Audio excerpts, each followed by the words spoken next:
আমার কাছে সবসময় একটা রিকোয়েস্ট খুব আসে, সেটা হলো আপু তোমার হেজাব টিউটোরিয়ালটা দিও।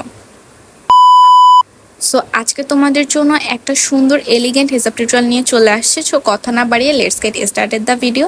আসসালামু আলাইকুম মাই বিউটিফুল কুইন্স, কেমন আছো সবাই? Welcome to Jannatul things page. আজকে তোমাদের জন্য যে ভিডিওটা নিয়ে আমি হাজির হয়েছি এটা হলো সুন্দর একটা হেজাব টিউটোরিয়াল। তো এটার জন্য বেশি কিছু করতে হবে না। প্রথমত তোমাকে হেজাব এমনভাবে একটা সিলেক্ট করতে হবে যেটা খুব বেশি গর্জিয়াস না বা খুব বেশি একদম সিম্পল বা এক কালারে না। একটু ম্যাটেরিয়ালটা বলো বা হেজাবটা বলো একটু সিম্পলের ভিতর গর্জিয়াস কিন্তু থাকতেই হবে। তো সেরকম একটা হেজাব সিলেক্ট করে এক পাশের পোর্শনের কাপড় অনেকটা খানিক রাখবা আর এক পাশে খুবই মিডিয়াম।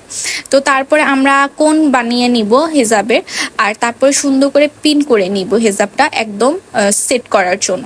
আর আমরা যে মাথার পোর্শনের দিকে যে কোণটা করেছি এই কোণটা সিকিউর করার জন্য আমরা আরও একটা পিন ইউজ করে নিব, কারণ কম বেশি আমরা যখন বাহিরে বের হই বা কোথাও ট্রাভেল করতে যাই এই কোণটা বাতাসে উড়ে অনেক সময় নষ্ট হয়ে যায়।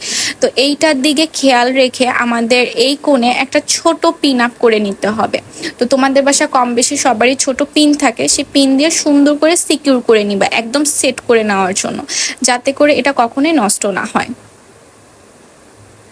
এই যে আমার কিন্তু পিন আপ করা শেষ, একদম সেট হয়ে গেছে আর দেখতেই পারছো কোনটা কতটা বেশি জোস হয়েছে।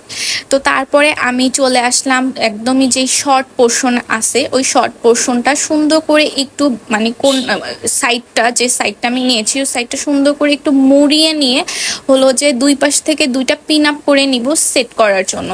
আর এই যখন মুড়িয়ে নেব তখন জিনিসটা এমনভাবে হবে যাতে একটু সাইডে অনেকগুলা কুচি পড়ে। তো এইটার দিকে সবাই ভালো করে খেয়াল রাখবা। আর একটা কথা, হেজাব সিলেক্ট করার সময় অবশ্যই হেজাবের ম্যাটেরিয়ালটা কীরকম সেটা একটু খেয়াল রাখবেন সবাই। আচ্ছা, তারপরে আর কি, তারপরে আমি যে বড় পোর্শনটা একটা সাইডে রেখেছিলাম এটা সুন্দর করে কভারেজ করে নিব। আর তারপরে সুন্দর করে আমি সামনের দিকে আগে সুন্দর করে ভালোভাবে আমার ফুল কভারেজ হয়েছে কিনা সেটা খেয়াল করে দেন সাইড থেকে পিন আপ করে নিব।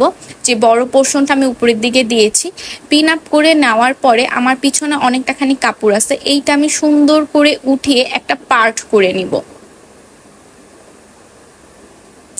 এই পার্ট করার সময় খেয়াল করবেন যে একটা সাইডে সুন্দর করে অনেকগুলা ভাঁজ পড়ে যেন।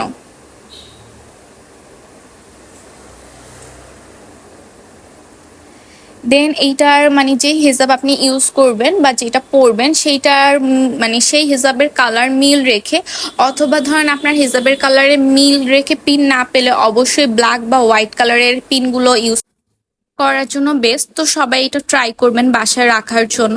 তো যাই হোক, আমি হলো যে আমার হিজাবের কালারের সাথে মিল রেখে দুইটা রেড পিন সিলেক্ট করে নিই এবং এটা দুই পাশে সুন্দর করে সেট করার জন্য পিন আপ করে নিচ্ছি। আপনারা দেখতেই পাচ্ছেন আমার একটা পাশে কিন্তু একটা এলিগেন্ট লুক চলে আসছে, যেটা মানে সিম্পলের ভিতরে আমার লুকটা কিন্তু অনেক সুন্দর লাগছে। তো যাই হোক, আমি যে শর্ট পোর্শনটা রেখেছিলাম ওইখানে একটু বাড়তি কাপড় থাকে ভিতরের দিকে, সেটা আপনি সবসময় ট্রাই করবেন পিছনে টেনে নিয়ে সুন্দর করে কভার করার জন্য, তাতে আপনার মানে ফ্রন্ট পাশ এবং ব্যাক সাইড দুইটাই সুন্দর করে ফুল কভারেজ হয়ে যাবে। এটা কিন্তু আপনারা সবসময় মাথায় রেখে হিজাবটা ওয়্যার করা ট্রাই করবেন।